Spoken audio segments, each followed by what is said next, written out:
2023 Volvo XC40 oil life reset. All right, this is the one that has the push button.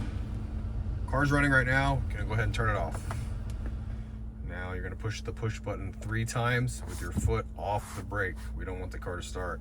1, 2, 3. You get a notification on the dash. Press brake pedal for vehicle start.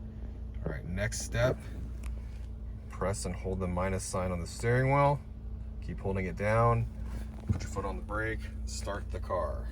All right, now we're looking on the dash while we're holding the minus sign, and we're looking for a yellow flashing eye to pop up.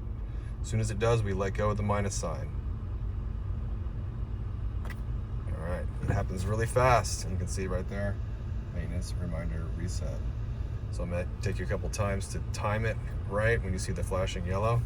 But that's how you do it. I hope the video was helpful, and if it was, we'd really appreciate it if you support the channel by hitting subscribe, hitting the like button, and leaving me a comment.